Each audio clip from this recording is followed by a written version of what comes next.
Hello, dear students. Good morning. How are you all? Hope you all are fine and safe. Students, we are entering into a second unit of your science subject. நம்ம போன கிளாஸில் சயின்ஸோட first யூனிட்டோட class test எழுதியிருந்தோம் இல்லையா? So இன்னைக்கு நம்ம second unit அப்படியே begin பண்ண போகிறோம். Class test பண்ணதில் கொஞ்சம் பேர் பண்ணியிருந்தீங்க, கொஞ்சம் பேர் பண்ணலை. அதில் எழுதியிருந்தவங்க எல்லாம் மேக்ஸிமம் எழுதியிருந்தவங்க எல்லாம் நல்ல மாதிரி எழுதியிருந்தீங்க. Very good, keep it up. கொஞ்சம் பேர் வந்து அப்படியே எழுதியிருக்கீங்க. I don't want to explain about that. Then anyways but done the exam well. Then எப்போவுமே நான் சொல்கிறது புரிஞ்சு படிங்க. புரிஞ்சு படிக்கலைன்னா நமக்கு ரொம்ப ரொம்ப கஷ்டமா. ஸோ எப்போவுமே புரிஞ்சு படிக்கணும். Okay, some haven't even attended the exam. I don't know the reason also. They haven't informed the science teacher also. Okay, anyways, we'll be entering into our second unit, matter and materials. Matter and materials. What do you mean by matter and materials? Matter என்ன ஞாபகம் இருக்கா? உங்களோட first யூனிட்ல last year நீங்க படிச்சிருந்தீங்க. First unit second யூனிட்ல first term states of matter ஞாபகம் இருக்கா? பொருட்களின் நிலைகள் படிச்சிருந்த ஞாபகம் இருக்கா? சாலிட், லிக்விட், கேஷியஸ் ஸ்டேட்ஸ் எல்லாம் படிச்சிருந்தோம் இல்ல? திண்மம், நீர்மம், வாயு இதெல்லாம் படிச்சிருக்கோமா? Solid, liquid, gas. சாலிட் ஸ்டேட்ல என்னென்ன இருக்கும், லிக்விட் ஸ்டேட்ல என்ன இருக்கும், கேஷியஸ் ஸ்டேட்ல இருக்கிறது என்னென்ன, இதெல்லாம் ஞாபகம் இருக்குல்ல? சாலிட்னா கட்டியா அப்படி சாலிடா இருக்கும், அப்படிதானே? சாலிடா கட்டியா இருக்கக்கூடிய இதுவும் நம்ம வீட்டில் என்னென்ன பொருள் இருக்கு, சேர், பெஞ்ச் இல்லையா, ஃபர்னிச்சர், இந்த ஐட்டம்ஸ் எல்லாமே நமக்கு சாலிடோட கிளாசிஃபிகேஷனுக்கு கீழே தான் வரும். அதே மாதிரி லிக்விட்னா லிக்விடியான ஐட்டம்ஸ், வாட்டர், தண்ணி, ஜூஸ், பால், இந்த மாதிரி லிக்விடி, ஆயில், இதெல்லாம் லிக்விட் ஐட்டம்ஸ் இல்லையா?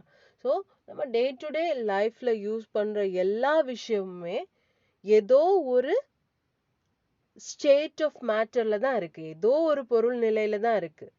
நம்ம சுவாசிக்கிற காத்து வந்து என்ன ஸ்டேட்ல இருக்கு? கேஷியஸ் ஸ்டேட்ல. நம்ம சாப்பிட்ற ஃபுட் என்ன ஸ்டேட்ல இருக்கு? சாதம் அது ஏதாவது சாப்பிட்றோம்னா அது சாலிட் ஸ்டேட்ல இருக்கு. இல்லை லிக்விடியா தண்ணி குடிக்கிறோம், ஜூஸ் குடிக்கிறோம்னா அது லிக்விட் ஸ்டேட்ல இருக்கு. அப்புறம் என்ன, நம்ம பார்க்குற விஷயங்கள் எல்லாமே, நம்ம வீடு பார்க்குறோம், வீட்டில் சுவர், வால் எல்லாம் பார்க்குறோம், அது எந்த ஸ்டேட்டில் இருக்குது? அது சாலிட் ஸ்டேட்டில் இருக்குது. ஃபர்னிச்சர், நம்ம வந்து ஃபர்னிச்சர் வீட்டில், உங்கள் வீட்டிலலாம் நிறைய ஃபர்னிச்சர் எல்லாம் போட்டிருப்பீங்க. ஸோ அந்த ஃபர்னிச்சர் எந்த ஸ்டேட்டில் இருக்குது? Solid state. ஸோ அதெல்லாமே சாலிட் ஸ்டேட்டில் இருக்குது. நிறைய விஷயங்கள் நம்ம பார்க்கக்கூடிய நிறைய, இப்போ ஆயில் எடுக்கிறோம், ஃப்ரை பண்ணுறதுக்கு, ஃபிஷ் ஃப்ரை ஏதோ பண்ணுறோம், ஆயில் எந்த ஸ்டேட்டில் இருக்குது? Liquid state. இப்போ நம்ம உபயோகப்படுத்துகிற பொருட்களாக இருந்தாலும், நம்ம பார்க்குற விஷயங்களாக இருந்தாலும், அது எல்லாமே வந்து இட்ஸ் இட்ஸ் இன் சம் அது in any of these 3 states. இந்த ஏதாவது 3 ஸ்டேட்ல ஒரு ஸ்டேட்குள்ள தான் நம்ம பார்க்க முடியும், அப்படிதானே? ஒவ்வொரு பொருளுமே அப்படிதான் அதோட பேசிஸ்ல தான் இருக்கு. ஸோ அந்த matter and materials, materials means பொருட்கள். அந்த ஸ்டேட் ஆஃப் மேட்டரும் பொருட்களின் நிலையும் மெட்டீரியல்ஸும் பற்றி படிக்கிறது தான். அந்த மெட்டீரியல்ஸ் நமக்கு என்னென்ன ரா ப்ராடக்ட்ஸ்ல இருந்து நமக்கு எடுத்திருக்கு, எப்படிப்பட்ட மெட்டீரியல்ஸ் இருக்கு, அந்த மெட்டீரியல்ஸோட ப்ராப்பர்ட்டிஸ், பண்புகள் என்ன அப்படின்றதெல்லாம் இந்த சாப்டர்ல கொஞ்சம் டீட்டெயில்டாக படிப்போம். சரி, இது ரொம்ப இன்ட்ரெஸ்டிங்காக இருக்கும். ஏன்னா நம்ம டெய்லி பார்க்கக்கூடிய விஷயங்கள் தான் நிறைய இருக்கும் எக்ஸாம்பிள்ஸாக. ஸோ உங்களுக்கு ஈஸியாக ரிலேட் பண்ணி கனெக்ட் பண்ணி படிக்க முடியும். ஸோ இது ஈஸியாக இருக்கும் இந்த subject. So let's enter without wasting our time. Matter and materials. Matter means நிலைகள், பொருட்களின் நிலை. Then materials, பொருட்கள். Okay, so matter and materials. Learning objectives. See the learning objectives. After learning this lesson, the students will be able to எல்லா சாப்டர்ல mostly உங்கள் social சயின்ஸில் எல்லாம் இந்த லேர்னிங் ஆப்ஜெக்டிவ் இருக்கும். லாஸ்ட் கிளாஸே சொல்லியிருந்தேன். என்ன, இந்த லெசன் நம்ம படித்து முடியும் போது நமக்கு என்னென்ன தெரிய வரும், அதுதான் இந்த லேர்னிங் ஆப்ஜெக்டிவ்ல இருக்கு. அப்போ இந்த லெசன் படித்து முடியும் போது the students will be able to what is the first point? Classify the materials based on their properties. Materials பொருட்களை வந்து அதோட பண்புகளுடைய அடிப்படையில வந்து நம்மளால classify பண்ண முடியும். Have you understood? We can classify each and every material. For example, chair na, oh chair. ஓ அப்போ சேரோட properties என்ன அப்படின்னு நமக்கு புரிய வரும். நம்ம யூஸ் பண்ணுற பென்சில், ஓ பென்சில்னா பென்சில், ஓ அது ஒரு மெட்டீரியல். அப்போ அதோட ப்ராப்பர்ட்டி என்ன அப்படின்னு ஒவ்வொன்றுக்கும் ஒவ்வொரு மெட்டீரியலுக்கும் அதோட ப்ராப்பர்ட்டி பண்புடைய அடிப்படையில் நம்மளால கிளாஸிஃபை பண்ணி, ஓ இது சாலிட் ஸ்டேட்டுக்கு இடையில வருது, இது லிக்விட் ஸ்டேட்டில் இருக்குது, ஓ சாலிட் ஸ்டேட்டில் இந்தந்த பண்பெல்லாம் இருக்குது, ஓ இந்தந்த பண்பு இருக்கும்போது இந்த கேட்டகரிக்குள்ளே வரும் அப்படின்னு நம்மளால கிளாசிஃபை பண்ண முடியும், திரிச்சு புரிய முடியும். ஒவ்வொரு பொருளும் இன்னென்ன விஷயத்துக்கு கிளாசிஃபிகேஷன் அண்டர்ல வரும்னு நம்மளால திரிச்சு எழுத முடியும், புரிய முடியும். Okay, then conduct simple investigations related to materials. சின்ன சின்ன ஒரு ஆராய்ந்து உணர்வது. மெட்டீரியல்ஸ் பொருட்கள் வந்து இந்த ப்ராப்பர்ட்டிஸ் பேசிஸ்லயோ இந்த ஒவ்வொரு பேசிஸ்லயோ வந்து நம்மளால உணர முடியும், தொட்டு பார்த்தோ இல்லை நீங்கள் ஒவ்வொரு இதோட ஒவ்வொரு செஷன் முடியும் போதும் நீங்கள் வீட்டில் இருக்கிற இப்போ சேர் பற்றி நம்ம படிக்கும்போது சேரோட ப்ராப்பர்ட்டிஸ் அல்லது பிளாஸ்டிக் மெட்டீரியல்ஸோட ப்ராப்பர்ட்டிஸோ ஹார்டு ஆப்ஜெக்ட்ஸ் ஆஃப் ஆப்ஜெக்ட் எல்லாம் படிக்கும்போது நீங்கள் வந்து வீட்டில் இருக்கிற அதே மாதிரிப்பட்ட பொருட்களை வந்து you can feel and touch and feel and you can investigate and understand, ஆராய்ந்து உணர முடியும். ஓ அப்போ இதுதான் ஹார்ட், ஓ இதுதான் சாஃப்ட், அப்போ இதுதான் ரிஜிட், ஓ இதுதான் ஃப்ளெக்சிபிள் அப்படின்னு நமக்கு நிறைய ப்ராப்பர்ட்டிஸோட பேசிஸ்ல நம்மளால ஆராய்ந்து உணர முடியும். அதான் investigate. Then realize the importance of matter and materials in our daily life. நம்மளோட டெய்லி லைஃப்ல மேட்டர் அண்ட் மெட்டீரியல்ஸ் எந்த அளவுக்கு முக்கியத்துவம் வாய்ந்ததுன்னு நமக்கு புரியும். ஒவ்வொரு விஷயமும் நமக்கு முக்கியம், அது இல்லாம நம்மளால இருக்க முடியாது. ஃபார் எக்ஸாம்பிள், சின்ன எக்ஸாம்பிள் என்ன, கேஷியஸ் ஸ்டேட்ல இருக்கிற வாயு, கேஸ் நம்ம ஏர் நம்ம சூழ்ந்து இல்லைன்னா நம்மளால சுவாசிக்க முடியுமா? இல்லை. ஸோ ஒவ்வொரு மேட்டர், அதே மாதிரி ஒவ்வொரு மேட்டர் அண்ட் மெட்டீரியல்ஸோட இம்பார்ட்டன்ஸ் என்ன நமக்கு புரிய வரும். Okay, then differentiate transparent, translucent and opaque objects. இது நீங்க படிப்பீங்க. டிரான்ஸ்பரண்ட்னா என்ன, டிரான்ஸ்பரண்ட்னா நல்ல கிளியராக நமக்கு அந்த ஆப்ஜெக்ட்லோட பார்க்கும்போது கிளியராக டிரான்ஸ்பரண்டாக தெரியும். டிரான்ஸ்லூசன்னா செமி, தெளிவாக இல்லைன்னா கூட கொஞ்சமாக தெரியும். ஒப்பேக்னா சுத்தமாக தெரியவே செய்யாது.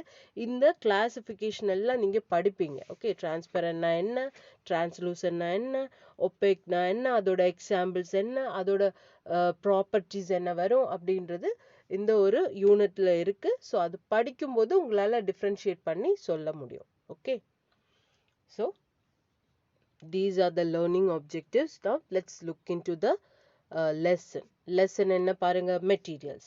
Materials na enna, already I have said, materials means பொருட்கள்.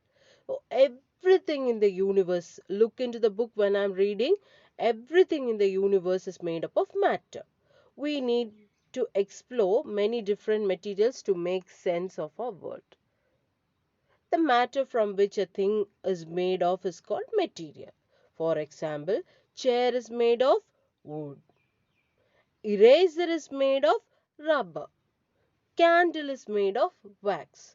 Very simple. அதாவது ஒவ்வொரு நம்ம இந்த பேரண்ட, இந்த பிரபஞ்சம் பேரண்டத்துல நம்ம உலகத்துல பார்க்குற எல்லா, universe means what you mean, what is universe? இந்த டோட்டல் உலகம் நம்மளோட ஏர்த்தும் கம்ப்ரைஸ் ஆகி எல்லாமே, இந்த பிரபஞ்சமே, இந்த பேரண்டமே வந்து சூழ்ந்திருக்கிறது எதனால? மேட்டர்ஸ்னால. டிஃப்ரெண்ட் ஸ்டேட்ஸ் ஆஃப் மேட்டர்ஸால சூழ்ந்திருக்கு. அப்படிதானே? சாலிட் ஸ்டேட் இருக்கலாம், லிக்விட் ஸ்டேட் இருக்கலாம், கேஷியஸ் ஸ்டேட் இருக்கலாம். எந்த ஒரு பொருள் நம்ம பார்த்தாலும் அது இதோட இந்த மூணுக்கோட அடிப்படையில ஏதோ ஒண்ணுல தான் இருக்கு. அப்படிதானே? Anything that we touch, see, feel, that comes under all this three states of matter. What are they? Solid, liquid and gaseous. So we need to explore many different materials to make sense of all. So by this we have to explore நிறைய மெட்டீரியல்ஸை வந்து உணர்ந்து புரிஞ்சு தெரிய வரணும். அப்பதான் நம்மளோட will make sense, நமக்கு தெரிய வரும். அப்பதான் ஓ இந்த இதுல எல்லாம் நமக்கு இவ்வளவு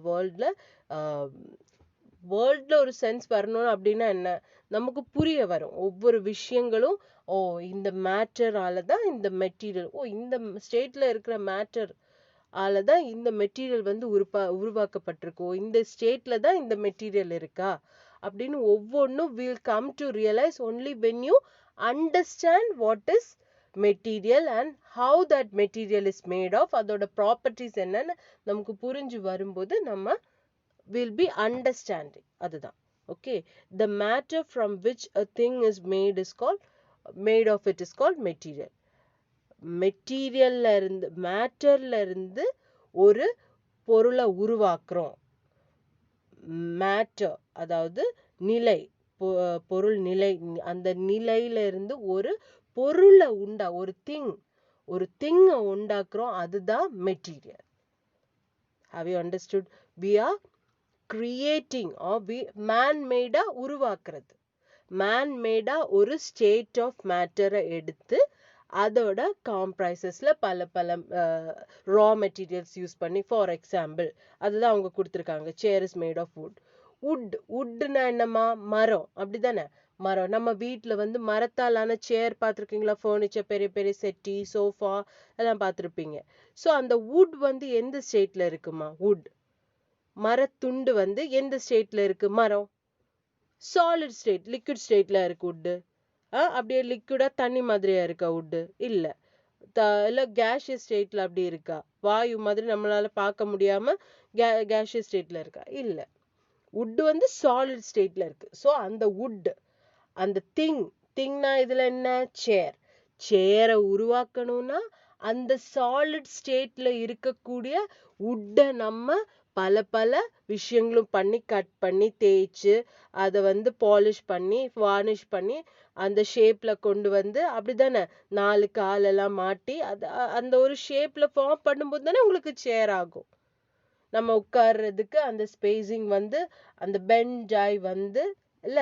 ஸோ அந்த ஷேப்ல நம்ம கன்ஸ்ட்ரக்ட் பண்ணி எடுக்கணும். மேன்மேட் எஃபர்ட்னால, ஒரு மனுஷனால அது வந்து உருவாக்கப்படணும். அப்பதான் சேர் வந்து வுட்ல இருந்து ஃபார்ம் ஆகும். இல்ல வெறும் வுட் மேல இப்போ மர கட்டி வந்து நம்ம வெட்டி வச்சிருக்கோம். அந்த வுட்டை எடுத்துட்டு அப்படியே வீட்டுல கொண்டு போய் போட்டு சேரா உட்கார முடியுமா?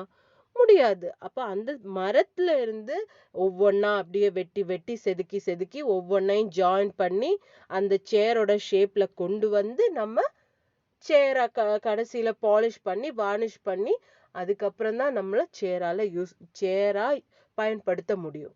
அப்படிதானே? ஸோ அந்த சாலிட் ஸ்டேட்ல இருக்கக்கூடிய அந்த வுட்டுங்கிற அந்த மெட்டீரியலை நம்ம, வுட்ன்ற அந்த விஷயத்த நம்ம திங்கா, சேரா கன்வெர்ட் பண்ணணும்னா அதுக்கு என்ன தேவை? மேன்மேட் எஃபர்ட் தேவை.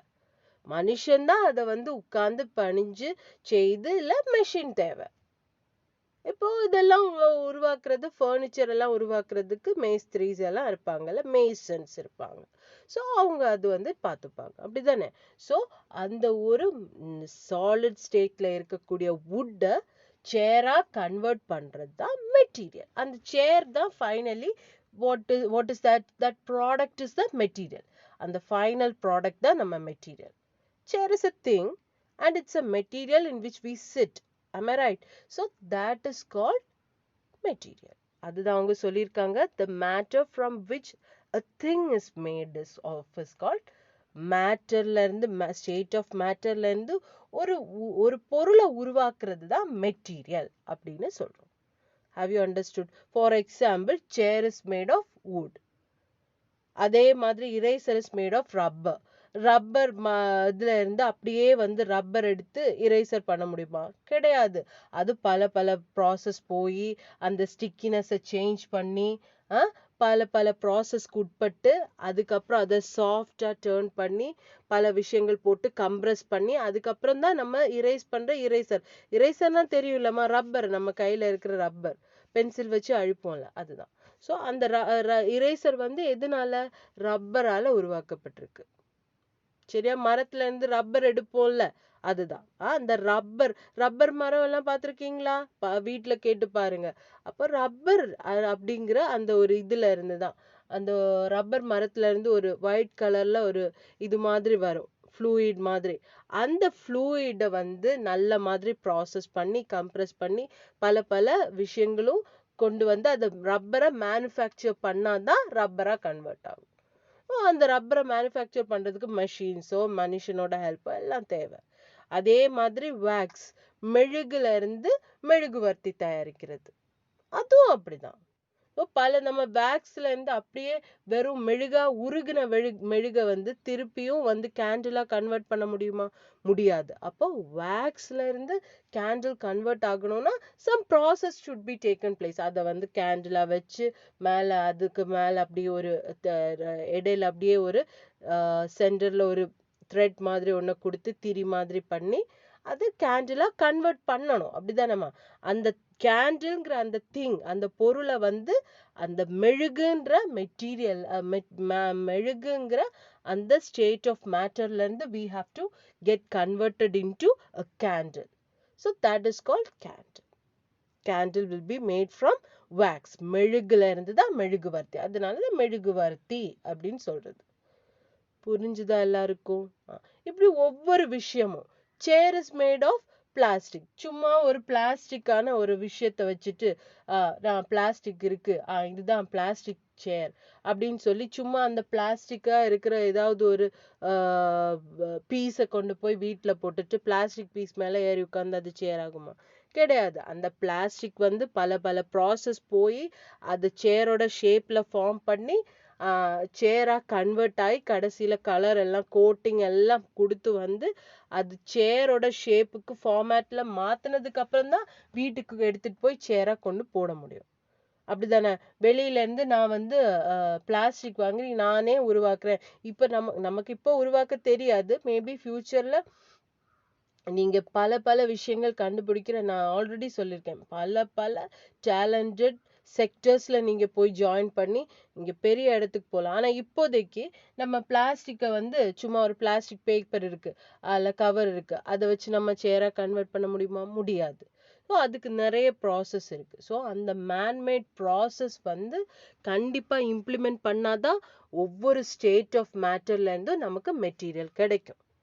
புரிஞ்சுதாமா? இப்போ நம்ம மேன்மேட் எஃபர்ட் போட்டாதான், மனுஷனா ஒரு எஃபர்ட் போட்டா மட்டும்தான் அந்த ஸ்டேட் ஆஃப் மேட்டர்ல இருந்து நமக்கு என்ன கிடைக்கும்? மெட்டீரியல். ஃபார் எக்ஸாம்பிள், இப்போ பிளாஸ்டிக் சொன்னோம். பிளாஸ்டிக் என்ன ஃபார்ம்ல இருக்கு, என்ன ஸ்டேட் ஆஃப் ஃபார்ம்ல இருக்கு? அது வந்து பிளாஸ்டிக் வந்து சாலிட்ல தான் இருக்கு, அப்படிதானே? பிளாஸ்டிக் லிக்விட்ல இருக்கு இல்ல கேஷியஸ்ல இருக்கா? இல்ல, சாலிட் வந்து பிளாஸ்டிக் வந்து சாலிட் ஓட ஃபார்ம்ல தான் இருக்கு. அந்த பிளாஸ்டிக் சாலிட் ஃபார்மேட்ல இருக்கிற அந்த பிளாஸ்டிக்கை வந்து பல பல ப்ராசஸ் கன்வெர்ட் பண்ணி அது சேரா கன்வெர்ட் பண்ணும்போது தான் அந்த சேர் தான் மெட்டீரியல் திங்னு நம்ம சொல்றோம். புரிஞ்சுதா எல்லாருக்கும்? இப்ப புரிஞ்சுதா? சரி, இதே மாதிரி கொஞ்சம் எக்ஸாம்பிள்ஸ் இங்க கொடுத்துருக்காங்க. அதோட ரா மெட்டீரியல்ஸும் கொடுத்துருக்காங்க, என்னென்ன அதுல இருந்து உருவாக்கப்பட்டது. ஃபார் எக்ஸாம்பிள், ஃபர்ஸ்ட் ஒன் ஒரு பிவிசி பைப் கொடுத்துருக்காங்க. பைப் நம்ம பிளம்பிங் எல்லாம் பண்ணும்போது பைப் பார்த்துருக்கீங்கல்ல? வெளியில உங்க வீட்ல இருந்து வெளியில பாருங்க, நிறைய பைப்ஸ் எல்லாம் போகும்.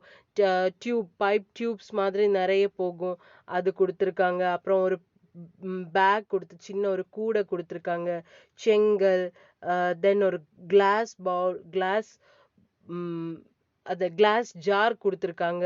அப்புறம் ஒரு மரத்தாலான ஒரு சின்ன டாய் ட்ரெயின் கொடுத்துருக்காங்க. மரம் தானே? பாருங்க, உங்க புக் பாருங்க, மரத்துல வந்து செஞ்ச சின்ன ஒரு டாய் ட்ரெயின். அப்புறம் வந்து silver spoon and then fork இருக்கு, சேர் இருக்கு, கேண்டில் இருக்கு, பிளாஸ்டிக் செப்பல்ஸ் இருக்கு, பேப்பர் இருக்கு. ஸோ இதெல்லாம் எதுல இருந்து உருவாக்கப்பட்டது, எந்த ஸ்டேட் ஆஃப் மேட்டர்ல அடிப்படையில இருக்கக்கூடிய எந்த விஷயங்கள்ல இருந்து டெவலப் ஆயிருக்குன்றத நம்ம கண்டுபிடிக்கணும். அதுதான். அங்க பிராக்கெட்ல கொடுத்துருக்காங்க, அதெல்லாம் தான் அதை யூஸ் பண்ணி தான் இந்த மெட்டீரியல்ஸை ப்ரொடியூஸ் பண்ணியிருக்காங்க. Okay, look at the picture and identify the materials by which they are made of. Identify the materials by which they are made of. For example, first one, it's a pipe. இந்த pipe எதுனாலம்மா உருவாக்கப்பட்டிருக்கு? தொட்டு பார்த்திருக்கீங்களா? Pipe ஏதாவது வெளியே பாருங்க, வெளியில எல்லாம் நமக்கு நிறைய பைப்ஸ் உள்ளேயே இருக்கும். பைப்ஸ் வெளியில தான் நமக்கு நிறைய எக்ஸ்டீரியரா நம்ம வீட்டுக்கு வெளியில பார்க்கும்போது நிறைய பைப் கனெக்ஷன்ஸ் எல்லாம் போகும். அந்த பைப் எதுனால உருவாக்கப்பட்டதுமா? தொட்டு பார்த்திருக்கீங்களா? அது அப்படியே தொட்டு பார்க்கணும். என்ன, இன்னைக்கு போய் தொட்டு பார்க்கணும். அது என்ன என்ன மெட்டீரியலால உருவாக்கப்பட்டிருக்கு? பிளாஸ்டிக். அப்படிதானே? பிளாஸ்டிக். அப்ப இதுக்கு கீழே பிளாஸ்டிக் அப்படின்னு எழுதணும். Okay, have you understood? அடுத்தது உங்களுக்கு ஹோம்ஒர்க். இதெல்லாம் ஹோம்ஒர்க். இதெல்லாம் உங்களுக்கு தொட்டு பார்த்து வீட்டில் இருக்கக்கூடிய விஷயங்கள் தான். இது என்ன, எதால உருவாக்கப்பட்டிருக்குன்னு சொல்லணும். அதே மாதிரி இந்த பிரிக்னா செங்கல். செங்கல் எதுல இருந்து உருவாக்குறாங்கன்னு தெரியுமா உங்களுக்கு? இங்க பாருங்க, இந்த ஆப்ஷன்ல எதுவா இருக்கும்? பேப்பர்ல இருந்தா செங்கல் உருவாக்குறாங்க? கிடையாது. கிளாஸ்ல இருந்தா? கிடையாது. வுட்ல இருந்தா, மரத்துல இருந்தா செங்கல். மரம் மாதிரி இருக்குமா? செங்கல் வந்து இப்படி உடைச்சு பார்த்திருக்கீங்களா? இப்படி உடைக்க முடியாது. ரொம்ப கஷ்டம். அது சின்ன சின்ன செங்கல் பீஸ் இருக்குன்னா அப்படி கீழே போட்டு உடைச்சா அப்படியே தெறிக்கும். பார்த்திருக்கீங்களா? அது எதால உருவாக்கப்பட்டிருக்கு? வுட்னாலயா, மரத்தாலயா? மரம்னா நமக்கு உடைக்கவே முடியாது, அப்படிதானே? சரி, பிளாஸ்டிக்காலயா? கிடையாது. மெட்டலால உருவாக்கப்பட்டிருக்கா? கிடையவே கிடையாது. ரப்பரால உருவாக்கப்பட்டிருக்கா? கிடையாது. வேக்ஸ் ஆலையா, மெழுகாலையா? மெழுகுனா அப்ப பின்ன வீடே கட்ட முடியாதே, எரிஞ்சு போயிருமே வீடெல்லாம் செங்கல் வச்சு கட்டினா, மெழுகால உருவாக்கினா. அப்ப எதுனால? கிளே, களிமண்ணால. அப்படிதானேமா? அதே மாதிரி இந்த கிளாஸ் ஜார் வந்து எதுனால? இந்த ஆப்ஷன்ஸ்ல எதுனால? பேப்பர் ஆலையா, கிளே ஆலையா, கிளாஸ் ஆலையா, வூட் ஆலையா, பிளாஸ்டிக் ஆலையா, மெட்டல் ஆலையா, ரப்பர் ஆலையா, வேக்ஸ் ஆலையான்னு எழுதணும். அதே மாதிரி இந்த டாய் ட்ரெயின், இந்த மர toy train, that wooden toy train is made of, என்ன பேர்லே வந்தாச்சு, கண்டுபிடிச்சிருப்பீங்க. அதே மாதிரி இந்த spoon and forks made of வாட்ங்கிறது இந்த பிராக்கெட்ல இருக்கிற இந்த ஆப்ஷன்ஸ் வச்சு கண்டுபிடிக்கணும். அதுதான் மெட்டீரியல்ஸ். புரிஞ்சுதா? இப்போ மெட்டீரியல்ஸ் என்னென்ன? சரி, நெக்ஸ்ட் ட்ரை டு ஆன்சர். இதே மாதிரி இதுலயும் ஒரே ஒரு எக்ஸாம்பிள் கொடுக்குறேன். இங்க பாருங்க, பிளாஸ்டிக் சேர் இருக்கு, அப்புறம் உடன் சேர் இருக்கு, தென் ஷூஸ் இருக்கு, லெதர் ஷூஸ். லெதர் தெரியுமா? தோலால வந்து ஷூஸ் வந்து எதனால? இப்ப நீங்க போடுற அந்த கேன்வாஸ் இல்லாம லெதர் ஷூஸ் பார்த்திருக்கீங்களா? நல்ல குவாலிட்டி பிராண்டடான பேட்டா ஷூஸ், ஹஷ் பப்பீஸ், இதெல்லாம் பார்த்திருக்கீங்களா? அந்த பிராண்டட் ஷூ ஐட்டம்ஸ் எல்லாம் எதனாலமா? நல்ல தோலால, மாட்டுத்தோலோ ஆட்டுத்தோலோ சம் ஆனிமல்ஸோட தோல்ல இருந்து பல பல மேனுஃபேக்சர் பண்ணி தான் நமக்கு அந்த ஷூஸ் கிடைக்குது. லெதர் ஐட்டம்ஸ், பர்ஸ், பெல்ட், அந்த மாதிரி நிறைய விஷயங்கள். ஸோ இன்னைக்கு நான் என்ன காமிச்சு கொடுக்க போறேன்? இந்த plastic chair, wooden chair, then there is a leather shoe. அப்போ அதை நம்ம கனெக்ட் பண்ணணும். இந்த பியும் சிலையும் இருக்க காலத்துல எது கூட இது மேட்ச் ஆகும்? பிளாஸ்டிக் வந்து இந்த பாக்ஸ் கூட மேட்ச் ஆகுமா? கிடையாது. இந்த பர்ஸ் கூட கிடையாது. அப்ப இந்த பிரிக்ஸ், அந்த பிரிக் டாய் பார்த்திருக்கீங்களா? பிளாஸ்டிக்ல உடன் பிளாக்ஸ் வச்சு அப்படியே கன்ஸ்ட்ரக்ட் பண்ணுவோம். வீட்ல எல்லாம் விளையாடி இருக்கீங்களா? அப்ப இதுதான் பிளாஸ்டிக். அப்ப இது கூட கனெக்ட் பண்ணணும். அதே மாதிரி சி காலத்துல இந்த பிளாஸ்டிக் உடன் பிளாஸ்டிக் டாய், ஆனா பிளாக் டாய்ஸ் வச்சு என்ன சீல இருக்கக்கூடிய எந்த பொருளை கனெக்ட் பண்ண முடியும்? பெல்ட்டா? கிடையாது. ஒரு பிளாஸ்டிக் கார் இருக்கு, அப்படிதானே? கார் மாதிரி ஒண்ணு இருக்கு, அப்படிதானே? அப்போ அது கூட கனெக்ட் பண்ணணும். இதே மாதிரி இந்த உடன் சேரையும் லெதர் ஷூவையும் காலம் பியும் காலம் சியும் ரெண்டையுமே கனெக்ட் பண்ணணும். புரிஞ்சுதா எல்லாருக்கும்? இப்ப புரிஞ்சுதா? ஈஸி தானே? இது கனெக்ட் பண்ணி முடிச்சிட்டீங்களா? பாருங்க, இது கூட கனெக்ட் பண்ணிட்டு தென் you should connect this plastic brick toys with brick இல்ல, அது plastic block toys னு வச்சுக்கோமே. அந்த பில்டிங் எல்லாம் பண்ணுவோம்லமா, விளையாடி இருக்கீங்களா? அது வச்சு நல்லா இருக்கும். அதுவும் தென் அந்த பிளாஸ்டிக் கார் கூட நம்ம கனெக்ட் பண்ணியிருக்கோம். அவ்வளவுதான், முடிஞ்சு போச்சு. அந்த ஒரு டாபிக்கே முடிஞ்சிடுச்சு. அடுத்த next topic, properties of materials. What you mean by properties of materials? ப்ராப்பர்ட்டிஸ்னா என்ன? பண்புகள். அப்படிதான் ஆல்ரெடி நம்ம சொன்னோம். இந்த லெசன் படிக்கும்போது பண்புகள் பத்தி தெரிய வரும்னு சொன்னேன்ல. பண்புகள். மெட்டீரியல்ஸோட பண்புகள் என்னெல்லாம், அந்த மெட்டீரியல் வந்து இப்போ பிளாஸ்டிக் மெட்டீரியலாக இருக்குது அல்லது வந்து வேற ஏதாவது உடன் மெட்டீரியலாக இருக்குது, அதுக்கு என்னென்ன பண்புகள் இருக்கலாம், மெட்டீரியல்ஸ்க்கு அடிப்படையாக பேசிக்காக என்னென்ன பண்புகள் இருக்கலாம் அப்படின்னு அந்த ப்ராப்பர்ட்டிஸ் பற்றி டிஸ்கஸ் பண்ணியிருக்காங்க. அதில் நிறைய ப்ராப்பர்ட்டிஸ் இருக்குது பாருங்க, புக் பாருங்க. ஃபர்ஸ்ட் ஒன் வந்து ஹார்ட் அண்ட் சாஃப்ட். அப்புறம் வந்து பேஜ் நம்பர் 97ல பாருங்க, shiny and dull materials, rough and smooth materials, flexible and rigid materials, அப்படி வாட்டர் ப்ரூஃப் மெட்டீரியல்ஸ் அப்படின்னு 5 டைப்ஸாக வந்து பிரிச்சிருக்காங்க. அந்த 5 டைப்ஸ்லேயும் ரெண்டா, ஹார்டும் சாஃப்டும். ஹார்ட் அதோட ஆப்போசிட் சாஃப்ட். ஷைனி ரொம்ப திளக்கமாக அப்படியே மின்ற மாதிரி ஷைன் ஆகிற ஷைனி மெட்டீரியல்ஸ், அண்ட் திளங்காத டல்லாக இருக்கிற மெட்டீரியல்ஸ், அது வந்து ரிஃப்ளெக்ட் ஆகாமல் டல்லாக இருக்கும். நெக்ஸ்ட் ரஃப் அண்ட் ஸ்மூத்னா, ரஃப்னா உங்களுக்கு தெரியும் கரடு முரடா, ஸ்மூத்னா அதோட ஸ்ட்ரெயிட் ஆப்போசிட் ஸ்மூத், அப்படியே சாஃப்டாக ஸ்மூத்தாக இருக்கும், அப்படியே பிளெயினாக ஸ்மூத்தாக தொடும்போதே அப்படியே பாலிஷ்டாக இருக்கும். Next flexible and rigid. ஃப்ளெக்சிபிள்னா என்ன, வளையக்கூடிய தன்மை உடையது, அப்படி தானே, இந்த வளைஞ்சு நெளிகிற ஃப்ளெக்சிபிளான ஐட்டம்ஸ். அண்ட் ரிஜிட், ஃப்ளெக்சிபிள் இல்லாதது தான் ரிஜிட்னு சொல்லுவோம். அப்போ அப்படியே அதோட ஆப்போசிட்ஸ் தான் வந்து கனெக்ட் பண்ணி சொல்லியிருக்காங்க பார்த்தீங்களா. வாட்டர் ப்ரூஃப் மெட்டீரியல்ஸ், வாட்டர் ப்ரூஃப்னா என்னன்னு பார்க்கலாம். வாட்டர் ப்ரூஃப்னா என்னன்னு உங்களுக்கு தெரியும் அப்படி தானே, வாட்டர் ப்ரூஃப் இங்க் ஜெல் அப்படியெல்லாம் கேள்விப்பட்டிருக்கீங்கல்ல. வாட்டர் ப்ரூஃப்னா தண்ணி பட்டாலும் எதுவும் ஆகாது, வாட்டர் ப்ரூஃபாக இருக்கும். Okay, so hard and soft, ஹார்டோட ஆப்போசிட் சாஃப்ட். அப்போ first one hard and soft. Second one ஷைனோட ஆப்போசிட் டல், அப்போ shiny and dull materials.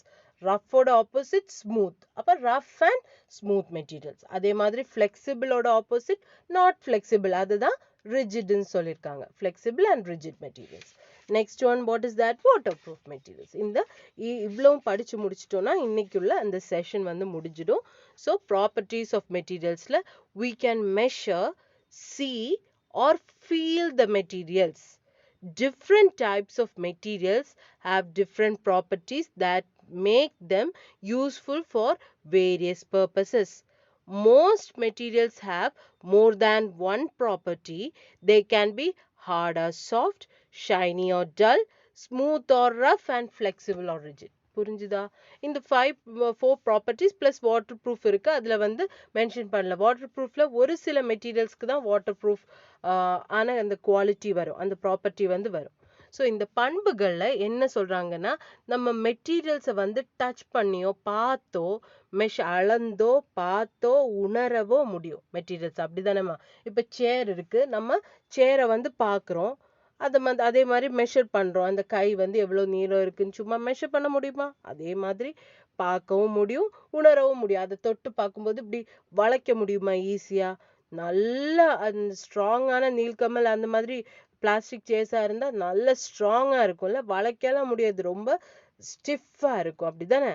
So அதுதான் அந்த ப்ராப்பர்ட்டிஸ். நம்ம அந்த மெட்டீரியல்ஸை வந்து அந்த ஒவ்வொரு ப்ராடக்டையுமே ஒவ்வொரு ஆப்ஜெக்டையுமே நம்ம பார்த்தோ தொட்டோ அளக்கவும் முடியும். பார்த்து தொட்டு பார்த்து ஃபீல் பண்ணி நம்மளால அளக்கோ எது வேணா பண்ண முடியும் அப்படின்னு சொல்றாங்க. ஸோ இந்த ஒவ்வொரு மெட்டீரியல்ஸ்க்கும் பல பல ப்ராப்பர்ட்டிஸ் இருக்கும். ஒவ்வொரு மெட்டீரியல்ஸ்க்கும் ஃபார் எக்ஸாம்பிள் சேருக்கு இப்போ என்ன, சேர் இருக்கு. நான் ஏன் சேர்னு சொல்றேன், அது நமக்கு எப்பவும் தெரிகிற ஒரு விஷயம். இப்போ சேர் இல்லாமல் வேற என்ன சொல்லலாம்? ஃபார் எக்ஸாம்பிள் நம்மளோட கிளாஸ் சொல்கிறோம். கிளாஸ் நம்ம சில்வர் கிளாஸ் இருக்குல்ல, எவர் சில்வர் கிளாஸ், வீட்டில் வந்து ஸ்டீல் கிளாஸ் இருக்கும்லம்மா, அதுதான். அப்போ அதை தொட்டு பார்க்கும்போது அந்த ஸ்டீல் கிளாஸ் எப்படி அப்படியே ஸ்மூத்தாக இருக்கும் அதோட சர்ஃபேஸ், ஆனால் அது ரொம்ப ஷைனியாகவும் இருக்கும், அப்படி தானே. ஷைனிங் புது கிளாஸ் எல்லாம் எடுத்து வச்சு நீங்கள் லைட்டில் வச்சு பார்த்தீங்கன்னா அப்படியே மின்னும், அப்படி தானேம்மா ஸ்டீல் கிளாஸ் எல்லாம். அப்போ அதே மாதிரி அது ரொம்ப கட்டியாக ஹார்ட், நம்மளால வளைக்க முடியாது, ஃப்ளெக்சிபிள் கிடையாது.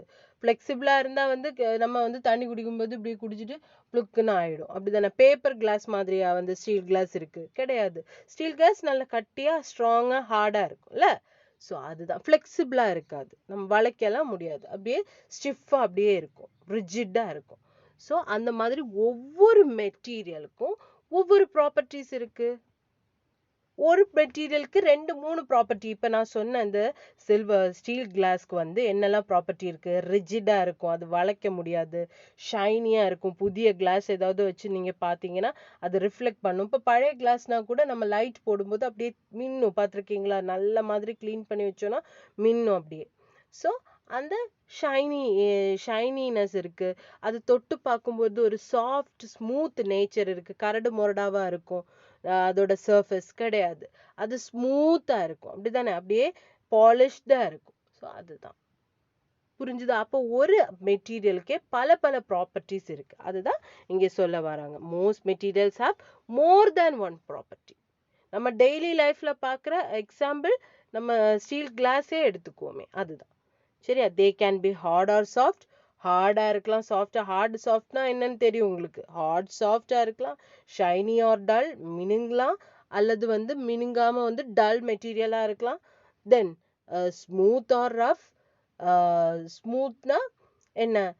பாலிஷ்டா சேம் நிரப்பு வந்து அதோட அவுட்டர் லேயர் வந்து ஸ்மூத்தா இருக்கும். அப்படியே பாலிஷ்டா நிரப்பா இருக்கும், பிளெயின்டா இருக்கும்.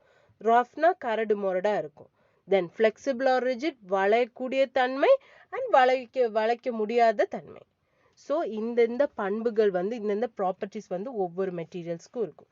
ஒவ்வொரு மெட்டீரியல்ஸ்க்கும் ஒரு சில மெட்டீரியல்ஸ்க்கு ஒன்றுக்கு மேலே ப்ராப்பர்ட்டிஸே இருக்கும். ஃபார் எக்ஸாம்பிள் இப்போ நம்ம பார்த்தோம் என்ன? ஸ்டீல் கிளாஸ், அப்படிதானே? சரி, அப்போ ஹார்ட் அண்ட் சாஃப்ட் என்னன்னு பார்த்துடலாமா? Hard and soft materials which cannot be compressed, cut, bent or scratched are called hard materials. Hard மெட்டீரியல்ஸ்னா என்னம்மா? நம்மளால ஈஸியா கம்ப்ரஸ்னா அழுத்தவோ, கட்னா நம்மளால கட் பண்ண, வெட்டவோ, பெண்ட் அதை வளைக்கவோ, ஸ்கிராச் அதை சொரண்டவோ, அது என்ன பண்றது? சொரண்டி ஸ்கிராச் பண்ணவோ, சொரண்டு அதுல இருந்து ஏதாவது எடுக்கவோ முடியாத விஷயங்கள் தான் hard materials. What are they? Materials that cannot be compressed. அழுத்தவோ, கட், வெட்டவோ, பெண்ட், வளைக்கவோ, ஸ்கிராச் பண்ணி அதை சுரண்டவோ, அதை வந்து கீறலோ வந்து கிழிக்கவோ முடியாத அந்த மெட்டீரியல்ஸ் தான் நம்ம ஹார்ட் மெட்டீரியல்ஸ்ன்னு சொல்லுவோம். எக்ஸாம்பிள் பாருங்க, பிரிக், போன் அண்ட் ஸ்டீல். நம்மளோட போன் கூட அவ்வளோ ஸ்ட்ராங்கா இருக்கு. போன் லாஸ்ட் கிளாஸ்ல படிச்சோமா? உங்களோட கிளாஸ்ல தானே அது. ஒவ்வொரு மெட்டீரியல்ஸும் அவ்வளோ போன்ஸ் அண்ட் மெசில்ஸ் வந்து ரொம்ப ஸ்ட்ராங்கா இருக்கும். திடீர்னு வந்து அடிபட்டா, கீழே விழுந்தா எல்லாம் கிளம்சி ஆகாதுன்னு எல்லாம் சொல்லி கொடுத்துருக்கேனா? அந்த போன் கூட அந்த இது மாதிரி ஈஸியா வந்து, அதான் சொல்றேன், ஈஸியா கம்ப்ரஸ் பண்ணவோ, கட் ஆகவோ, ஈஸியா வெட்டுப்பட்டா போன் எல்லாம் ஒடிஞ்சு நம்ம எங்க கீழே போய் விழுந்தாலும், இல்லை சின்னதா எங்கேயாவது போய் முட்டினாலும் மோதினாலும் உடனே ஃப்ராக்சர் ஆயிடும். அப்படிதானே? அப்படி எதுவும் இல்லாம அந்த ஒரு நேச்சரை கொண்டதுதான் போன், நம்மளோட எலும்புகள் கூட. ஸ்டீல் உங்களுக்கு தெரியும். ஃபார் எக்ஸாம்பிள் நான் சொன்னேன் ஸ்டீல், அப்படிதானே? சரி, நம்ம ஸ்டீல் கிளாஸ் வந்து உடனே வந்து கம்ப்ரஸ் பண்ண முடியுமா? அப்படியே அழுத்த முடியுமா? அழுத்தினா அதை அழுத்தி அமுங்கி போகுமா? கிடையாது. கட் பண்ண முடியுமா ஈஸியா? கிடையாது. பெண்ட் பண்ண முடியும். இதெல்லாம் பண்ண முடியும். ஏதாவது நம்ம அந்த மாதிரி ஏதாவது வெல்டிங் மாதிரி ஏதாவது பண்ண முடியும். இப்போ வந்து பிரிக் எடுத்தா கூட இந்த கராத்தேல எல்லாம் இப்படி போட்டு வைக்கும்போது உடஞ்சி போயிடும். பட் நம்மளால ஈஸி, அதுக்கு ஒரு மெத்தட் இருக்கு. அந்த ஒரு கையில் அவ்வளவு ஸ்ட்ரென்த் இருந்தா தான் நம்மளால உடைக்க முடியும். ஈஸிலி இதை கம்ப்ரஸ் பண்ணவோ, அழுத்தவோ, கட் பண்ணவோ, பெண்ட் பண்ணவோ, ஸ்கிராச் பண்ணவோ முடியாததுதான் ஹார்ட் மெட்டீரியல்ஸ். இப்ப புரிஞ்சுதா? அப்ப சாஃப்ட் மெட்டீரியல்ஸ் என்னவா இருக்கும்? இதோட அப்படியே ஆப்போசிட் எழுதுவீங்க. Materials which can be easily compressed, cut, bent or scratched are called soft materials. இப்ப புரிஞ்சுதா? அந்த ஹார்ட் மெட்டீரியல்ஸ் அதை அப்படியே ஆப்போசிட் பண்ணி எழுதுனா போதும். அப்ப இது கொஸ்டின் கேட்டாலும் எழுத தெரியணும். வாட் ஆர் சாஃப்ட் மெட்டீரியல்ஸ் அப்படின்னு கேட்டா, materials which can be easily compressed, cut, bent or scratched are called soft materials. Example, foam, clay and skin. ஃபோம்னா நொரை, சோப்பு நொரை இருக்குல்ல, நொரை வரும்ல, சோப்ல இருந்து. அது கிளே, களிமண் வந்து நம்ம ஈஸியா பிடிச்சு ஒரு ஷேப்புக்கு கொண்டு வந்து பிரிக்கா மாத்தலாம், பாட்ஸ் வைக்கலாம். பாட்ஸ், பானை, இதெல்லாம் வந்து கிளே, களிமண்ணால பண்ற ப்ராடக்ட்ஸ் பார்த்துருக்கீங்களா? பாட்ஸ், அதே மாதிரி நிறைய விஷயங்கள் வந்து களிமண்ல பண்ணுவாங்க. ஸ்கின், நம்மளோட ஸ்கின் கூட அப்படிதான். ஈஸியா அழுத்தம் கொடுத்தா அப்படியே அமுங்கி போகும். கையில ஏதாவது நிறைய கொஞ்சம் ஃப்ளஷ் இருக்கிற இடத்த அப்படியே கிள்ளி இப்படி கம்ப்ரஸ் பண்ணி அழுத்தி பாருங்க, அழுக்கும். நம்ம இப்படியே வலிச்சோம்னா கொஞ்சம் ஒரு லெவல் வரைக்கும் எக்ஸ்டெண்ட் ஆகும், அப்படிதானே? அதே மாதிரி என்ன, இட் கேன் பி கட். நம்ம கிழிச்சா கிழிக்க முடியும், பெண்ட் பண்ணவும் முடியும், ஸ்கிராச்சும் பண்ண இப்படி சுரண்டவும் முடியும், அப்படிதானே? சுரண்டி அப்படியே வந்து சின்ன கீறல் பட்டா கூட கீறிடும். அதுதான். இப்ப புரிஞ்சுதா? அப்போ ஹார்ட் வந்து எப்படி எழுதணும்? cannot be easily compressed, cut, bent or scratched. அதை அப்படியே ஆப்போசிட் பண்ணி சாஃப்ட்டுக்கு எழுதி வைங்க. can be easily compressed, cut, bent or scratched. இப்ப புரியுதா? எல்லாருக்கும் புரிஞ்சுதா? எக்ஸாம்பிள்ஸும் புரிஞ்சுதுல? சரி, இங்க பாருங்க, அந்த எக்ஸாம்பிள்ஸ் உங்களுக்கு பிக்சர் வச்சு போட்டு கொடுத்துருக்காங்க. Steel rods, TMT steel rods, iron rods, இதெல்லாம் கேள்விப்பட்டிருக்கீங்களா? நிறைய இதெல்லாம் அட்வர்டைஸ்மெண்ட் எல்லாம் வந்துட்டே இருக்குமே அடிக்கடி. சரி, அதுக்கப்புறம் ஸ்கின் வந்து சாஃப்ட் மெட்டீரியல்ஸ். ஹார்ட் மெட்டீரியல்ஸ்க்கு ஸ்டீலோட பிக்சர் கொடுத்துருக்காங்க எக்ஸாம்பிளா. சாஃப்ட் மெட்டீரியல்ஸ்க்கு ஸ்கின்னோட பிக்சர் கொடுத்துருக்காங்க. ஓகே தானேம்மா? சரியா? ஓகே தானே? சரி, அடுத்தது write whether the given materials are hard or soft. என்னெல்லாம் கொடுத்துருக்காங்க? wood, eraser, cotton. wood வந்து என்ன, ஹார்டா சாஃப்டா? ஈஸியா கம்ப்ரஸ் பண்ண முடியுமா? ஈஸியா கட் பண்ண முடியுமா? கை வச்சு அப்படியே wood வந்து மரத்துண்டை வந்து அப்படியே கட் பண்ணி எடுக்க முடியுமா? பெண்ட் பண்ண முடியுமா? முடியாது. ஈஸிலி இதெல்லாம் பண்ண முடியாது. ஸ்கிராச்சும் பண்ணி கீறவோ கிழிக்கவோ easily it cannot be scratched also. So this is a wood is a hard material. அப்ப அதுக்கு கீழே hard அப்படின்னு எழுதணும். Okay, I can't write here. wood கீழே hard, HARD. அதே மாதிரி இரேசரும் காட்டனும் என்னன்னு எழுதணும். அது உங்களுக்கு ஹோம்ஒர்க். இரேசர் ஹார்ட் மெட்டீரியலா சாஃப்ட் மெட்டீரியலா? காட்டன் ஹார்டா சாஃப்டான்ற எழுதும். Shiny and dull materials. Next page, take your page number 97. Book பார்க்குறீங்களா எல்லாரும்? Shiny and dull materials na materials which reflect the light well are called shiny materials. Example, stainless steel, gold and diamond. Materials that reflect light, வெளிச்சம், அதாவது ஒளி, எதிரொலி உருவாக்குற மெட்டீரியல்ஸை தான் நம்ம எதிரொலிக்கும். அந்த ஒளி வந்து எதிரொலி படுத்தும். ரிஃப்ளெக்ட்னா என்ன? ஃபார் எக்ஸாம்பிள், இப்போ நம்ம டைமண்டோ இல்லை ஏதாவது ஷைனியான ஏதாவது மெட்டீரியல்ஸ், கோல்டோ ஏதோ நம்ம நல்லா வாஷ் பண்ணிட்டு அப்படியே நம்ம லைட்டில் அப்படி காமிச்சோன்னா அப்படியே மின்னும், அப்படிதான் நம்ம திளங்கும்.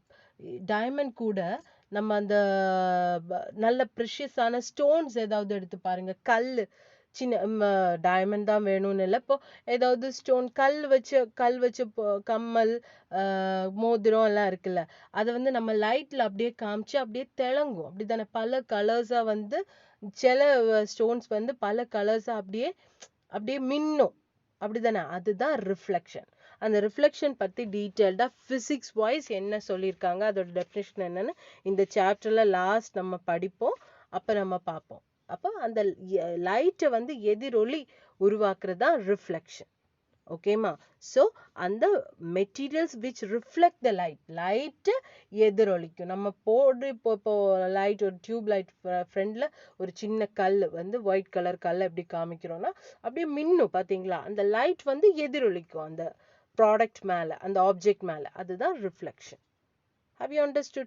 Materials which reflect the light well are called shiny materials. Example, stainless steel, gold and diamond. நான் சொன்னேன்ல, ஸ்டீல் கப்பை வந்து அப்படியே புது கப்பெல்லாம் காமிச்சு பாருங்க, அப்படி பளபளன்னு இருக்கும். ஈவன் பழைய கப்பு கூட நல்லா வந்து நம்ம க்ளீன் பண்ணி தேய்ச்சி வச்சுக்கும் போது நல்ல மின்னும். லைட் போடும்போது அப்படியே அதுல இருந்து ஒரு சின்ன, என்ன சொல்றது, ஒரு பளபளப்பு வரும்ல, அதுதான் reflection. Okay, Materials which reflect the light well are called shiny materials. அப்போ dull materials என்ன? அதோட straight opposite அப்படியே எழுதி வைங்க. Materials which do not reflect the light well are called dull materials. light வந்து பிரதிபலிக்கவோ reflect பண்ணவோ செய்யாது. எதிரொலி ஏற்படுத்தாத மெட்டீரியல்ஸ் தான் dull materials. எக்ஸாம்பிள் என்ன? கேண்டில். கேண்டில் வந்து நம்ம லைட் பத்தி வச்சாதான் எரியும், அப்படிதானே? மற்றபடி எதிரொலி உருவாக்குமா? ரிஃப்ளெக்ட் பண்ணுமா? கிடையாது. அது வந்து அப்படியே சாலிடா அப்படியே இருக்கும், அப்படிதானே? அப்படி வேக்ஸ்ல வந்து மெழுகுல வந்து லைட் பட்டா அப்படியே திளங்குமா? கிடையாது. அந்த வேக்ஸ் தான் உருகி அப்படியே மெல்ட் ஆகி வருமே ஒழிய அதுல வந்து லைட் பட்டா அப்படியே ஷைன் ஆகுமா? நம்ம கல்லையோ, வெள்ளை கலர் கல்லையோ, இந்த கல்லுன்னா என்னன்னு தெரியும்லம்மா?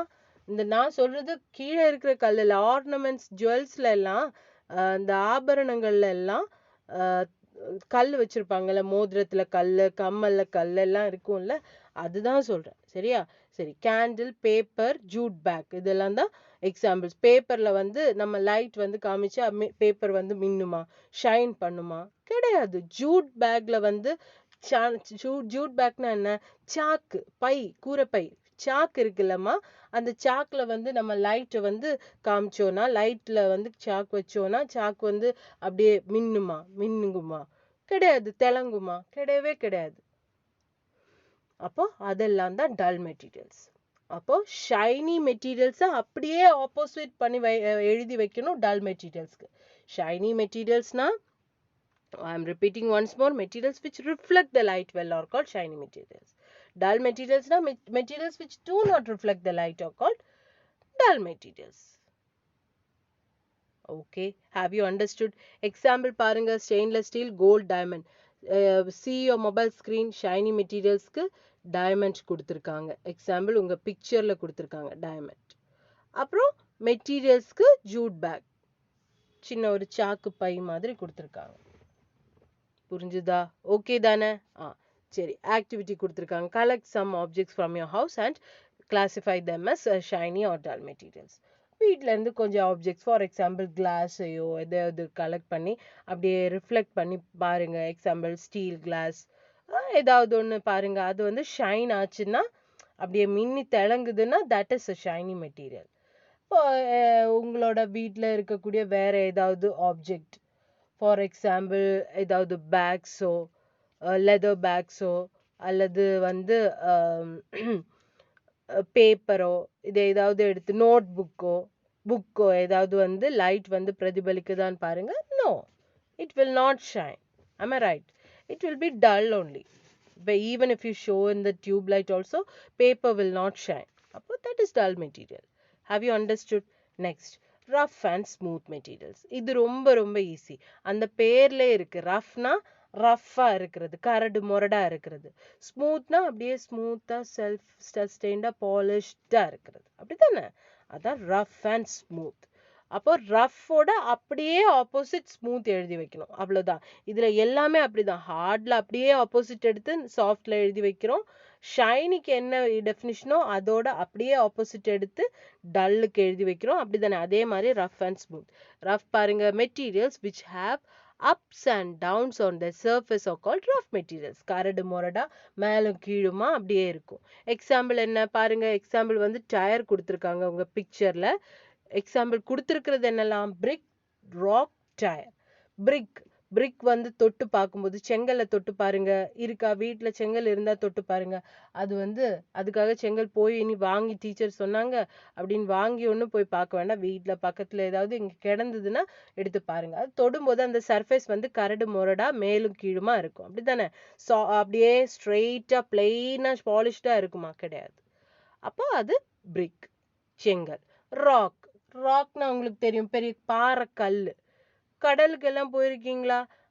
கடலுக்கு போகும்போது அங்க பெரிய பெரிய பாறைகள் இருக்கும். அந்த பாறை அப்படியே சாஃப்டா இருக்குமா?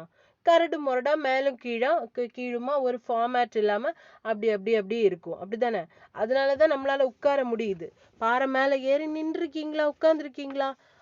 அது வந்து பாலிஷ்டா இருந்தா சறுக்கி போயிரும், அப்படியே கீழே சறுக்கி போயிட வேண்டியதுதான். அப்படிதானே? ஆனா நமக்கு கரடு முரடா அந்த உட்கார்றது மாதிரியும் உட்காரும்போது நம்ம கம்ஃபர்டபுளாவும் உட்கார முடியாது, பாலிஷ்டா இல்லாததுனால கரடு முரடா அப்போ மேலும் கீழுமா இருக்கும். அப்படிதானே? அதுதான் ராக், பாறை. Then tire.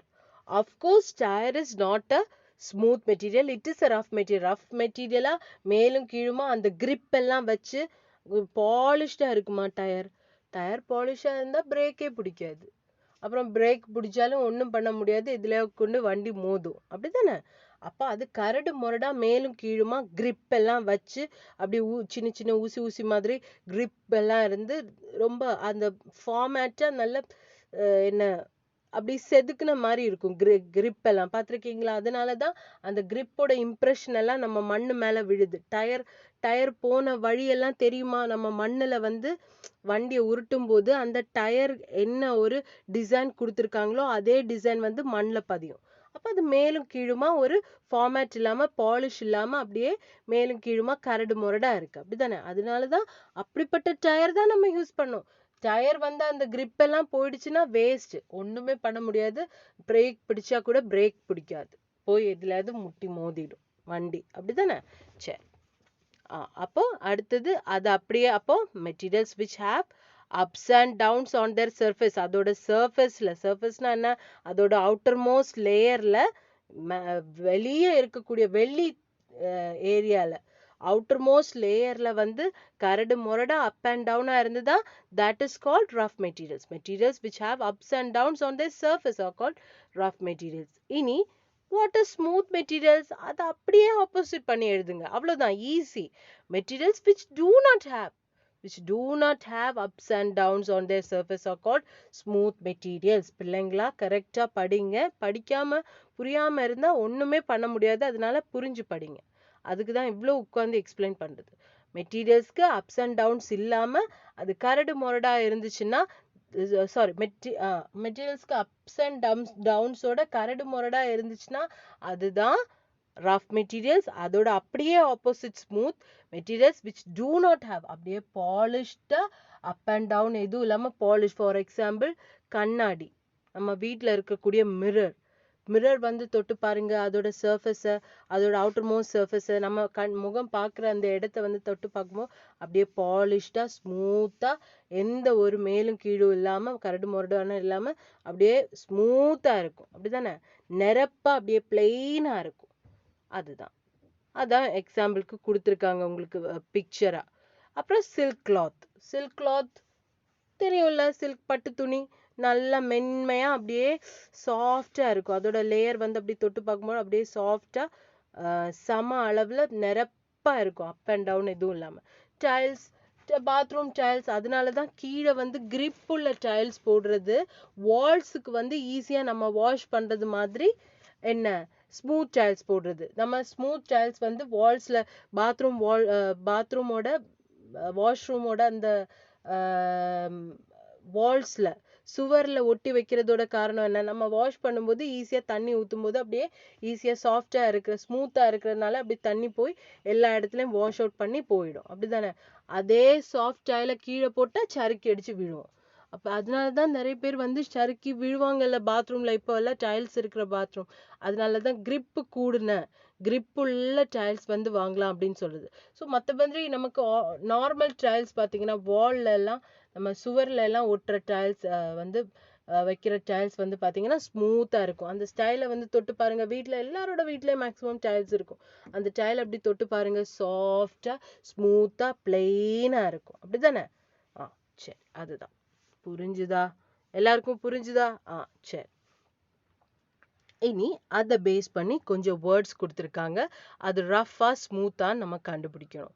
வெட் soap, coir, feather, stone, glass ball, paper board, sandpaper, plastic spoon. இதுல 2 நான் பண்ணி கொடுக்குறேன். வெட் சோப் எது? வெட் சோப் வந்து ஹார்டா இருக்குமா சாஃப்டா இருக்குமா? ஸ்மூத்தா இருக்குமா ரஃப்பா இருக்குமா? ஸ்மூத்தா இருக்கும். அப்படியே வெட்டான சோப் வந்து நனைஞ்ச சோப் அப்படியே ஸ்மூத் அதோட சர்ஃபேஸ் தொட்டு போது அப்படியே கரடு முரடா இருக்குமா. சோப்பே வந்து ஸ்மூத்தா தான் இருக்கும். அது நல்ல மாதிரி மேனுஃபேக்சர் பண்ணி நல்ல ஒரு கரெக்ட் ஷேப்ல கொண்டு வராங்க. இப்போ என்னென்ன ஃப்ளேவர்ஸ்ல சோப் எல்லாம் வருது இல்ல. அப்போ வெட் சோப் வந்து ஸ்மூத். நெக்ஸ்ட் ஒன் என்ன? கயறு. கயறு இருக்குல்லம்மா, சணம்புன்னு சொல்லுவாங்க. கயறு நார்மல் ரோப் வச்சுக்கோங்க. கயர் வந்து ஸ்மூத்தா இருக்குமா இல்ல ரஃபா இருக்குமா? அப்படியே ஸ்மூத்தா நிரப்பா அப்படியே இருக்குமா? கிடையாது. அது கயர் வந்து ரஃபா இருக்கு. கரடு முரடா அப் அண்ட் டவுனா இருக்கும். அப்போ கொயரோட இடத்துல ரஃப் அப்படின்னு எழுதி வைங்க. Okay, remaining homework for you. It's a homework. Okay, சரி. Next flexible and rigid. இது அதே மாதிரி தான். வளைக்க முடிகிறது ஃப்ளெக்சிபிள், வளைக்க முடியாதது ரிஜிட். அப்போ ஃப்ளெக்சிபிளுக்கு என்ன டெஃபினிஷன், என்ன மீனிங் வருமோ அதோட அப்படியே ஆப்போசிட் எடுத்து ரிஜிடுக்கு எழுதி வைங்க.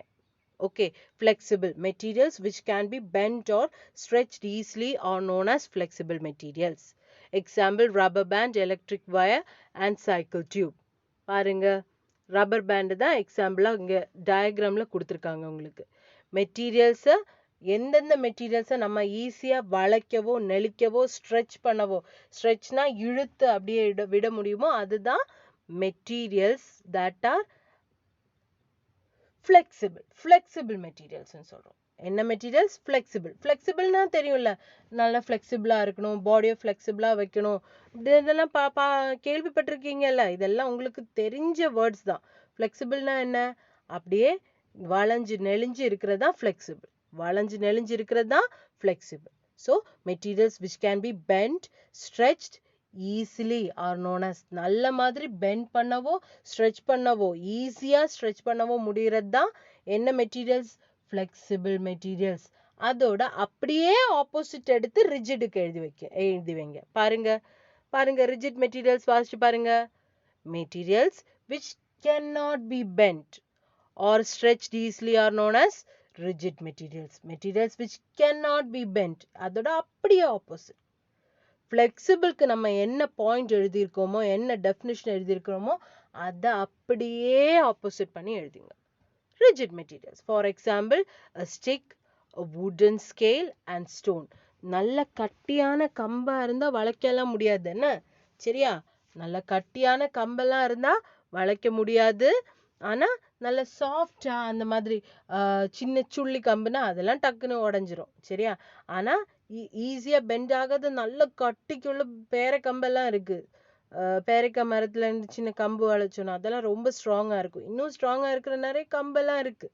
நம்மளால சீக்கிரமா அதை வளைக்கவோ நெளிக்கவோ உடைக்கவோ முடியாது, ஸ்ட்ரெச் பண்ணவும் முடியாது. அதுதான் ரிஜிட். இப்ப புரிஞ்சுதா எல்லாருக்கும்? Have you understood that difference? Flexibleனா என்ன? Easily stretched, can be bent or easily stretched. Rigidனா cannot be bent or easily stretched. புரிஞ்சுதா எல்லாருக்கும்? சரி, ரிஜிடோட எக்ஸாம்பிள்ஸ் என்ன கொடுத்திருக்காங்க பாருங்க. a stick, wooden scale. இந்த wooden scaleோட பிக்சர் தான் உங்களுக்கு இமேஜா கொடுத்திருக்காங்க. wooden scaleோட பிக்சர் தான் இமேஜா கொடுத்திருக்காங்க. ஸ்டோனை வந்து வளைக்கவோ நெளிக்கவோ இழுக்கவோ முடியுமா? கிடையாது.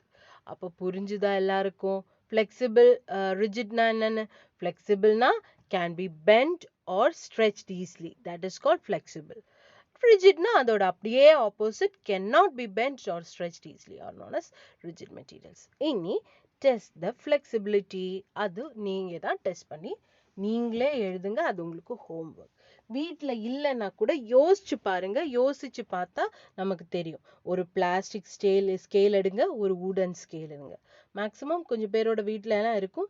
இருந்தா ட்ரை பண்ணி பாருங்க, இல்லைன்னா யோசிச்சு பாருங்க எப்படின்னு.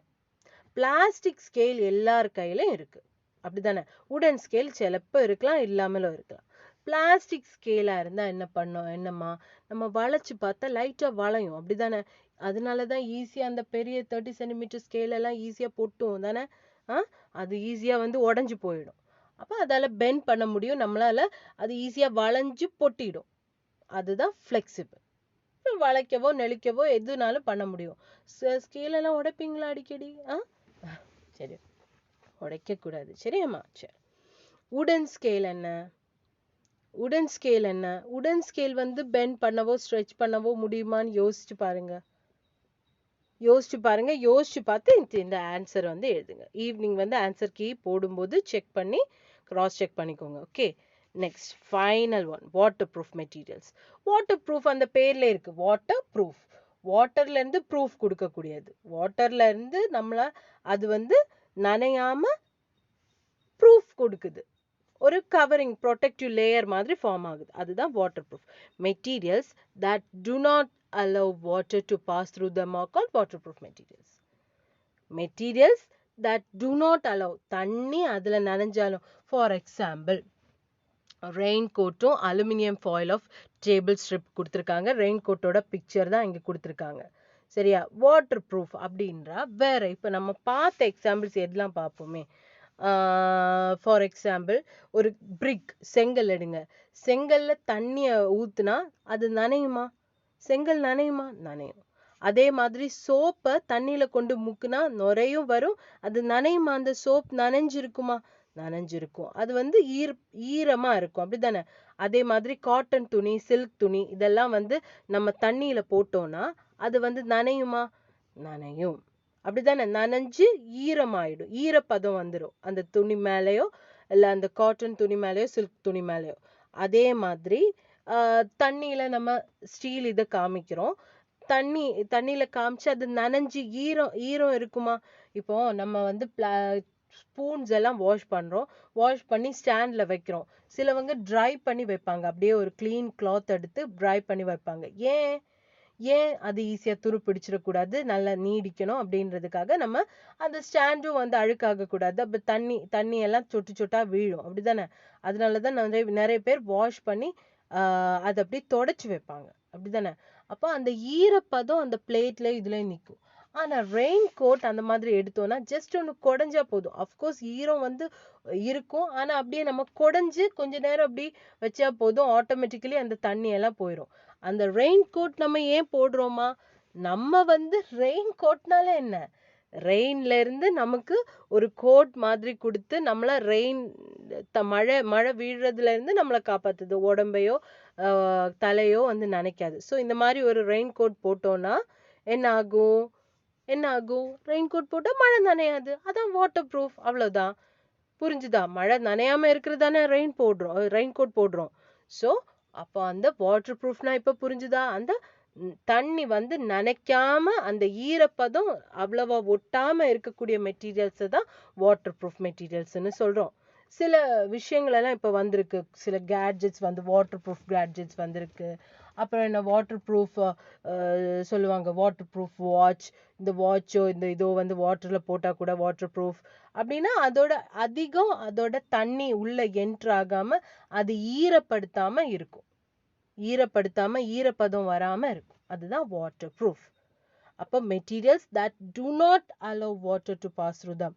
வாட்டர் அதோட பாடிக்குள்ள, அதோட அந்த மெட்டீரியல்குள்ள இறங்காம அது நனையாம ஈரப்பதம் படாம இருக்கிறது தான் waterproof materials. Example raincoat, aluminium foil of table strip aluminium foil போட்டு அந்த டேப்லெட்ஸ் இருக்குல்ல, டேப்லெட்ஸ்ல வந்து ஒரு சில்வர் கலர் மாதிரி அலுமினியம் ஃபாயில் இருக்கும். அது அப்படியே தண்ணியில போட்டு பாருங்க, ஒன்றும் செய்யாது.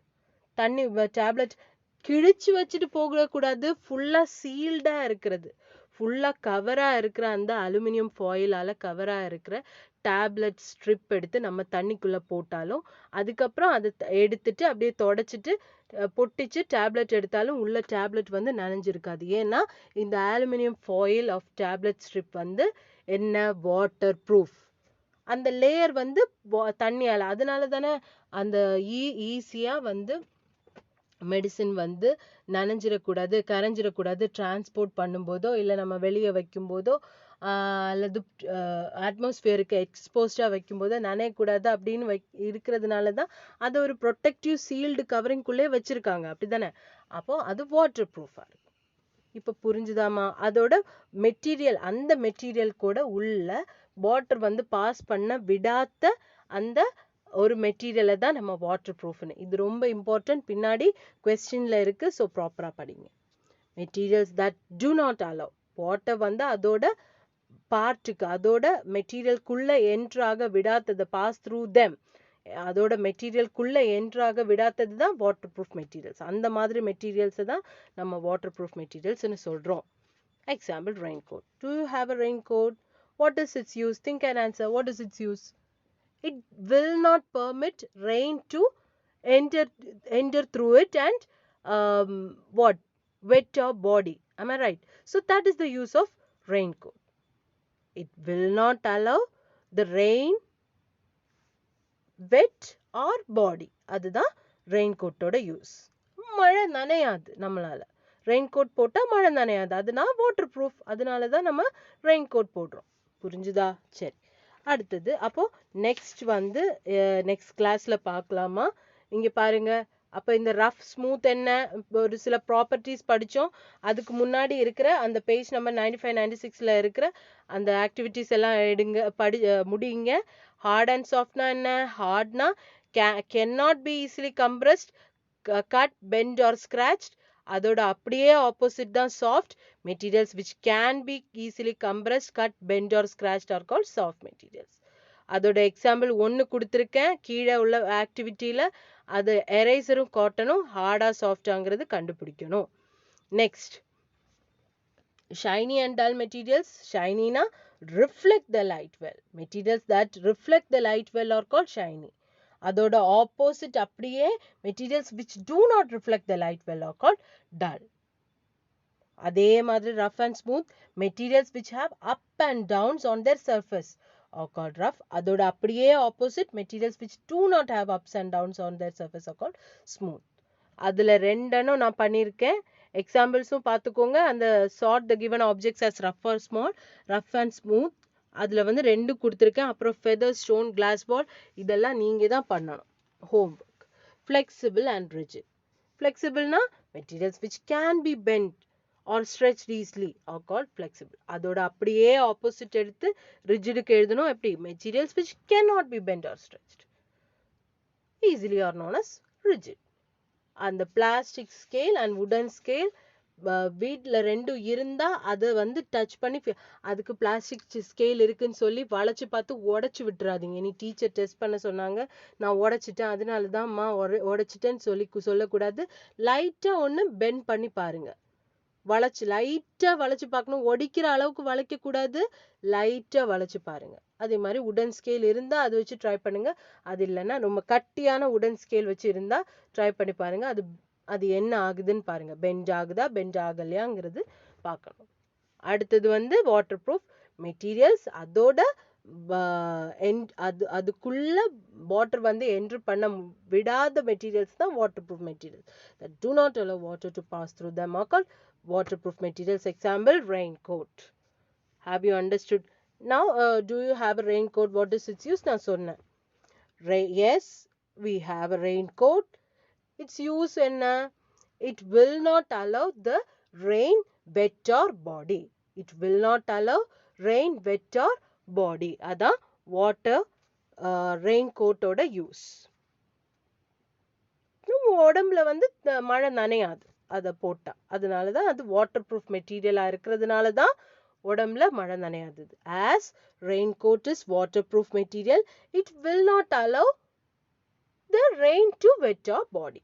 ஓகேமா? சரி, அடுத்தது பாருங்க ஒரு activity. Take a glass bowl, fill 3/4 of it with water, put an orange fruit with peel and an orange fruit without peel or observe.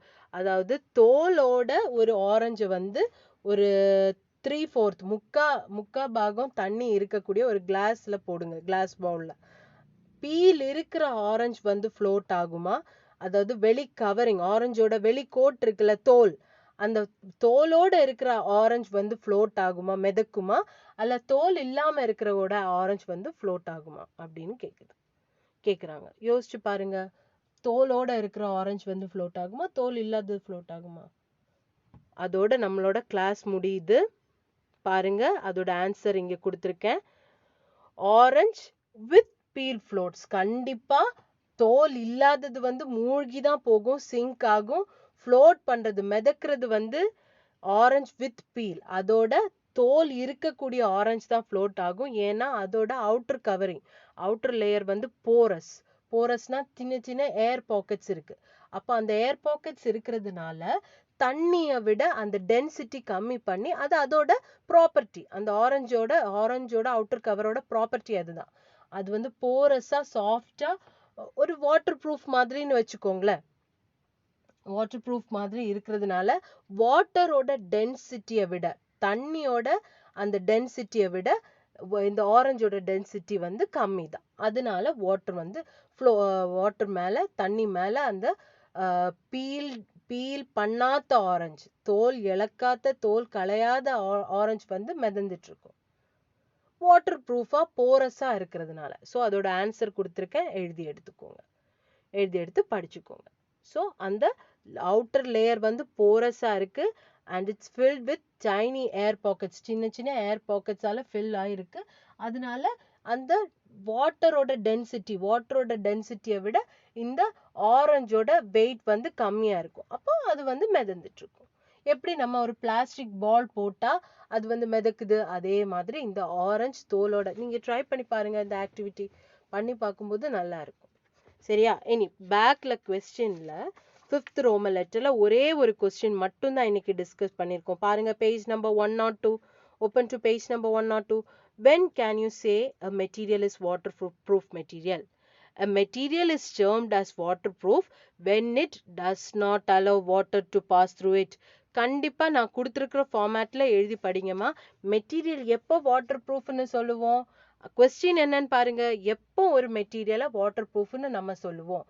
ஒரு மெட்டீரியல் வாட்டர் ப்ரூஃப்னு நம்ம ஏன் டேர்ம் பண்றோம்? அல்லது மெட்டீரியல் இஸ் செட் ஆஸ்னு சொல்லலாம், இஸ் செட் டு பின்னு சொல்லலாம். எப்படி வேணா, நான் டேர்ம்டுன்னு கொடுத்துருக்கேன். டேர்ம்டுனா அதை வாட்டர் ப்ரூஃப்னு ஏன் நம்ம டேர்ம் பண்றோம்னா,